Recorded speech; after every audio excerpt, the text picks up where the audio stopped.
Allah, ya Allah, la ilaha illallah, Allah, ya Allah, la ilaha illallah, Allah, ya Allah, la ilaha illallah, Allah,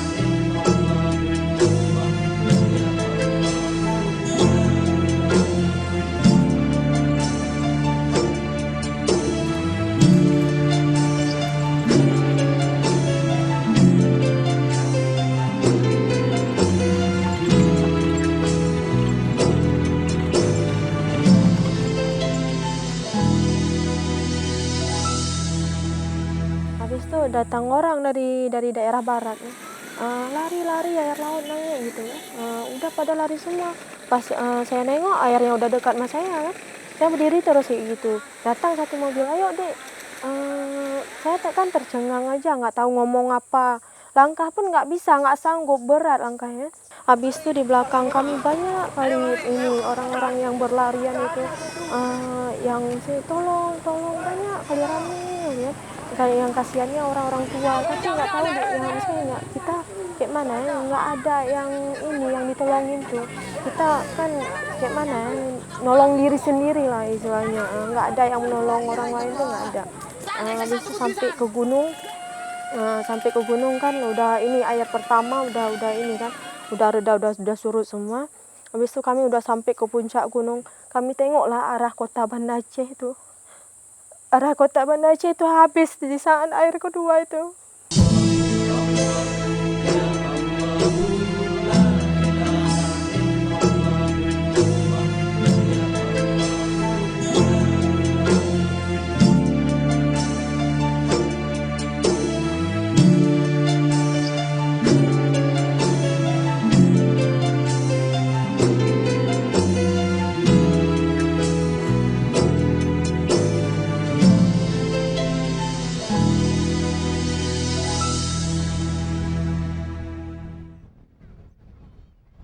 Adanya bencana yang harus melibatkan kita semua untuk bekerja sama membantu memulihkan kembali keadaan yang telah rusak, nilai-nilai tersebut.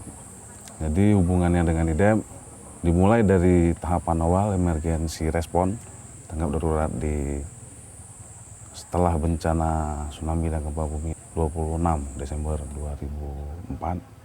Karena peran kita organisasi lokal yang lebih tahu kondisi medan kemana akan disalurkan distribusi bantuan ini di tahap darurat, kita membuka kerjasama dengan semua jaringan.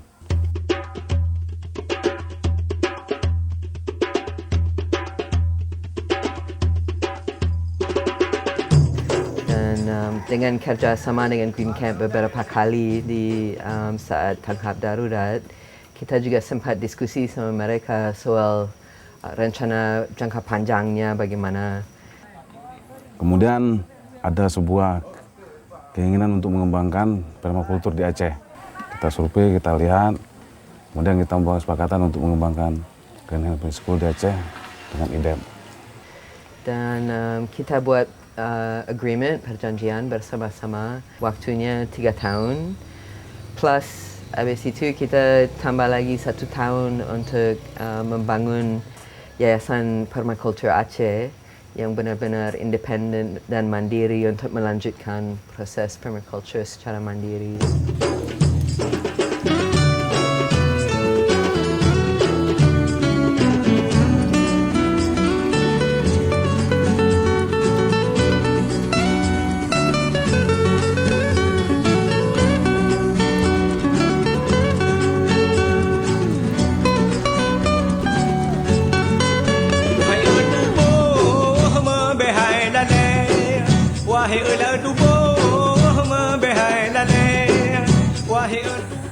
Mustika tahu dari Bang Yuli untuk mengajak Mustika ke GFS.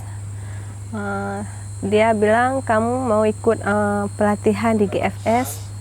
Saya bilang mau, makanya saya tahu dari itu. Habis itu saya ke GFS dan melihat orang ini membuat kebun dari pertanian organik.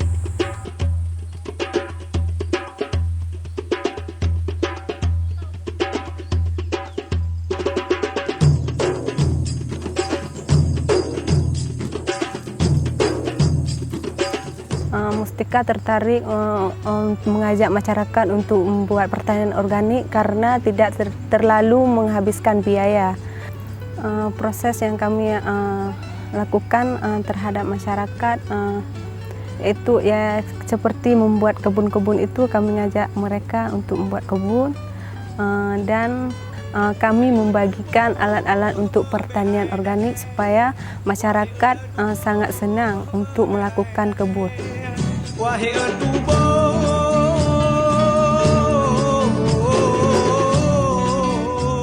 Dari awal GFS ini memiliki dua metode utama. Pertama adalah metode training terpusat, di mana seluruh peserta itu belajar langsung tentang permakultur dan komponen-komponennya di training center GFS yang berpusat di Desa Lamsujen, Kecamatan Long, Aceh Besar. Permakultur Training Center yang di Desa Lamsujen sebetulnya adalah sebuah demo plot atau sekolah yang difasilitasi, yang dilengkapi dengan fasilitas-fasilitas untuk mendukung para peserta bisa belajar langsung dan secara terpadu mereka bisa belajar seluruh komponen-komponen permakultur yang ada. Oleh karena itu, demo plot yang ada di Desa Lamsujen ini dilengkapi dengan fasilitas yang memadai dan contoh-contoh model mulai dari kebun hingga ke komponen-komponen permakultur yang terintegrasi. Mulai dari training center, adanya perpustakaan, adanya contoh nursery, adanya contoh wastewater garden, contoh grey water, contoh misalnya bengkel kerja untuk pengolahan bambu, model-model kebun-kebun organik, hingga ke misalnya sistem ternak. Misalnya kita juga menyediakan model-model bentuk misalnya ternak, juga dengan dipadukan dengan kolam. Jadi komponen-komponen yang saling berhubungan tadi itu kita bangun secara konkret, nyata, ada di lapangan, ada contohnya, dan para peserta bisa melihat langsung, belajar langsung bagaimana melihat model-model itu bisa bekerja sama. Metode yang kedua adalah metode dengan apa yang disebut dengan field school. Field school sebetulnya adalah metode efektif untuk menyebarluaskan ilmu permakultur langsung ke lokasi-lokasi atau lapangan pertanian yang diberikan oleh para pelatih GFS kepada petani-petani di desa mereka masing-masing. Metode ini kita sering sebut dengan outreach. Jadi para pelatih GFS itu langsung memberikan pelatihan ke desa-desa, langsung mendampingi para petani-petani bagaimana mereka bisa membuat misalnya mulai dari mendesain kebunnya, mulai membangun fasilitas-fasilitas permakultur hingga mereka bisa membuat secara langsung praktek-praktek pembuatan kompos, pembenihan, pembibitan dan lain sebagainya.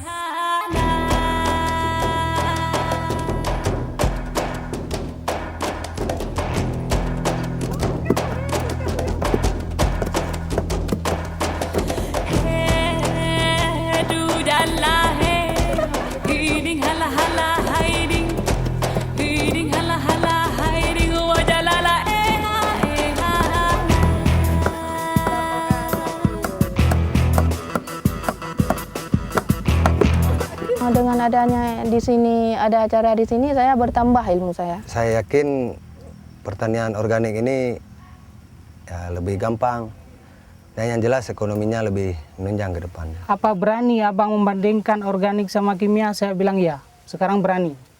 Bekerja dalam fungisida kimia tadi itu Pak, pada saat usia saya 30 ataupun 35 sudah merasa di tubuh saya Pak. Pertama, cekang-cekang urat. Kedua, pandangan saya sangat jauh berbeda. Sebelum saya menggunakan itu yang sudah jelas kabur pandangan saya. Dan sampai saya menimbulkan katarak Pak.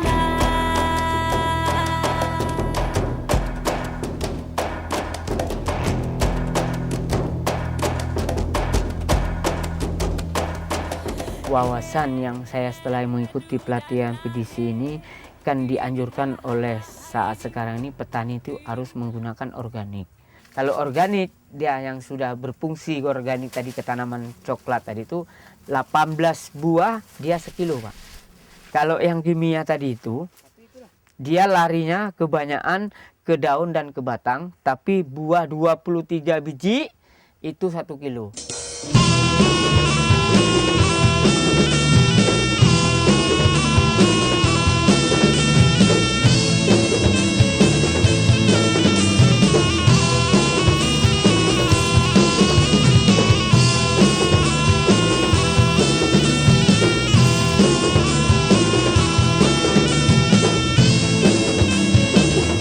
Kalau saya mulai turun ke tani, biasanya saya pakai modal kita 3 juta ataupun 2 juta. Itu khususnya untuk pupuk aja. Tapi sekarang habis saya pelatihan ini, saya langsung modal-modal itu tidak butuhkan lagi. Karena cuma tenaga aja. Area kerja untuk Green Hand Field School selama ini hampir selama 3,5 tahun itu meliputi hampir seluruh Aceh, tapi pada khususnya yang merasakan dampak langsung atau tim Green Hand yang bekerja langsung di area tersebut, mulai dari Aceh Tamiang di daerah namanya Rantau, kemudian di Aceh Utara itu di Senudon, Kecamatan Senudon, Aceh Besar yang paling banyak, misalnya di Kecamatan Pulau Aceh, Kecamatan Baitusalam, dan terutama adalah dampaknya untuk yang kita kerjakan di lapangan itu di Kecamatan Long. Kemudian juga Aceh Jaya, dampaknya di lapangan adalah Kecamatan Sampoinet dan Kecamatan Setiabakti. Di Aceh Barat ada masih 1 desa, itu sekitar mungkin desa Kuala Bubon, kemudian Nagan Raya itu di Kecamatan Kuala.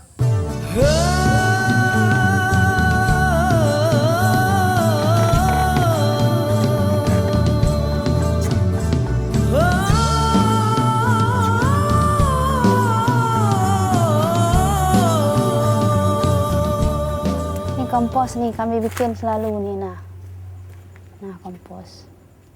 Maksudnya ini kan kurang komposnya, kurang ditaruh. Ini kan kuning daunnya, nah kuning nggak bagus. Sementara yang itu cantik, ini yang banyak komposnya, nah hijau. Taruh kompos nih samping nih ditaruh nih, digali tanahnya, habis itu taruh kompos. Buahnya ini, nah ini buahnya. Nah kan buahnya ini, nah.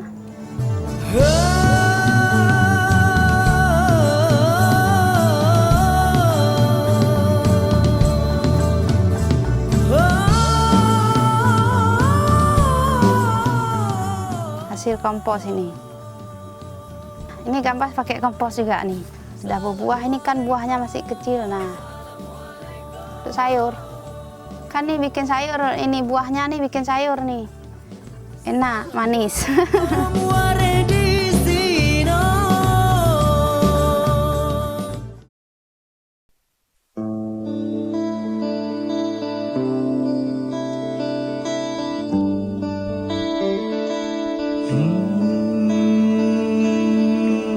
Assalamualaikum. Suami saya kena penyakit. Ternyata setelah mengecek, beliau memerlukan perawatan khusus melalui makanan. Dari makanan itu pertama saya mencoba, ternyata bermanfaat. Dari situlah saya berkeyakinan ingin memberikan pengalaman saya ini kepada teman-teman yang lain. Pas kebetulan di desa ini saya diangkat menjadi istilahnya ketua kelompok PKK. Jadi saya merasa organik ini memang membutuhkan sekali untuk anak-anak kita. Jadi saya yakinkan kepada ibu-ibu. Saya membawa anggota kelompok ke tempat saya berikan saya petunjuk yang sudah saya pelajari dan hasilnya saya terima. Saya kasih, maksudnya hasil dari saya ini saya berikan kepada kelompok. Dan saya pun kelompok mempunyai teman lagi, saya pun pergi juga ke rumah teman-temannya, memberikan alangkah baiknya kita melanjutkan tentang tanaman organik. Setelah saya 6 bulan menjalankan dengan kelompok, saya diangkat sebagai kader Posyandu. Dari situ saya berkembang untuk kelompok saya, dari 10 sekarang sudah jadi 25. Jadi saya membawa setiap kelompok itu saya memberikan contoh untuk tanaman untuk konsumsi sehari-hari. Jadi dari kawan, sejawat, tetangga, sedesa, sekecamatan, insya Allah kami akan laksanakan.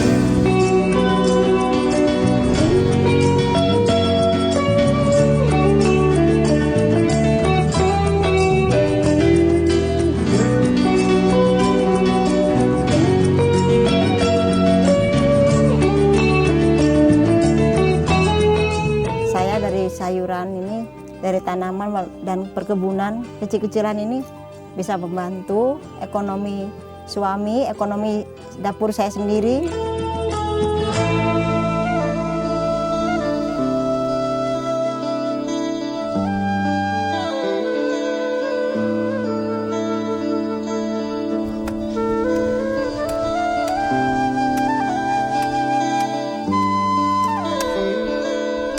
Kami dari pihak kepolisian khususnya mendukung program Grand Hand ini dalam hal mempercepat masyarakat untuk bisa memproduksi pupuk organik dan memperdayakan lahan-lahan yang telah begitu subur di Kecamatan Pulau Aceh ini. Marilah sama-sama, baik itu Grand Hand sendiri, masyarakat, dari pihak pertanian, dari pihak mana saja yang mau mendukung masyarakat Pulau Aceh untuk membangun kawasan pertanian yang tidak menggunakan pupuk kimia.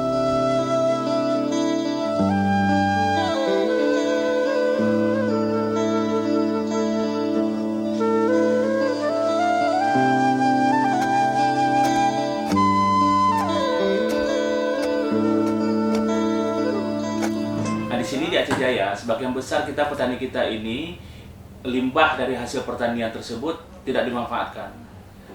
Sementara di lapangan kita kekurangan unsur kebutuhan hara yang dibutuhkan tanaman.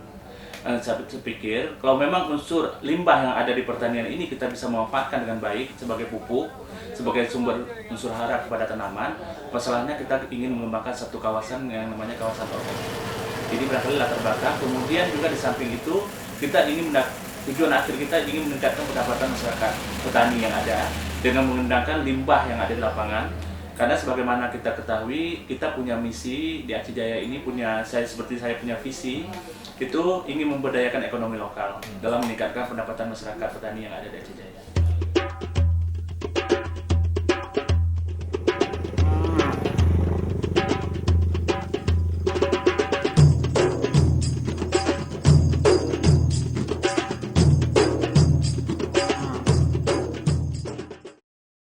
Pada masa akhir program, menjelang pertengahan akhir 2008, IDEP sudah berpikir akan menyiapkan exit strategi untuk bagaimana meninggalkan Aceh, tapi apa yang sudah dilakukan di Aceh itu tetap bisa dilakukan dan dilanjutkan terus secara lebih luas dan lebih mendalam lagi. Pada saat yang bersamaan, terbangun kesadaran di antara staf GFS IDEP bahwa kerja-kerja selama 3,5 tahun ini adalah kerja-kerja yang luar biasa yang mereka semuanya merasa belum selesai, lalu kemudian ingin melanjutkannya, bahwa meskipun hebat tapi mereka merasa bahwa pekerjaan ini adalah kerja-kerja yang belum tuntas. Lalu kemudian teman-teman IDEP GFS merasa bahwa mereka perlu menghibur diri, membentuk entitas baru, lalu kemudian menyatakan sebagai sebuah organisasi baru yang setara dengan IDEP. Melalui proses yang sangat demokratis dan partisipatif, terbentuklah sebuah kehendak bernama Yayasan Permakultur Aceh atau YPA.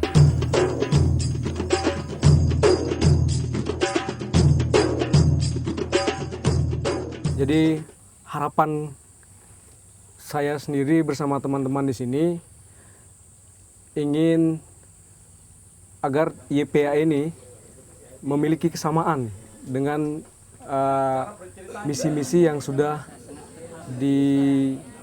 disebarluaskan melalui program Green Hand Village School ini.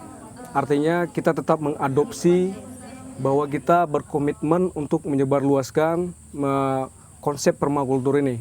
Dan saya salut kepada tim YPA dan saya yakin mereka punya kemampuan yang besar sekali untuk membawa arah Aceh ke depan kepada masa depan yang lebih berkelanjutan dan hidup YPA.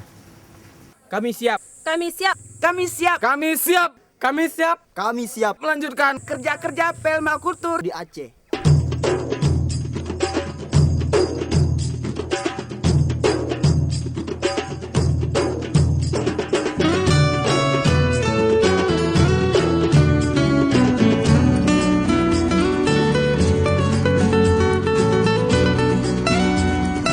Kami siap melanjutkan kerja-kerja permakultur di Aceh.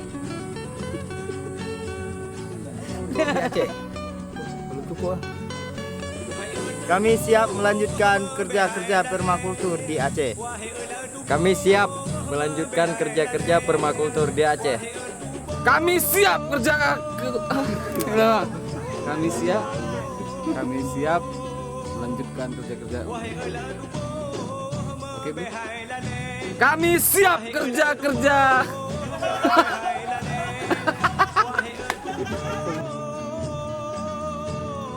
Kami siap melanjutkan kerja-kerja permakultur di Aceh. Udah. Kami siap melanjutkan kegiatan-kegiatan permakultur di Aceh.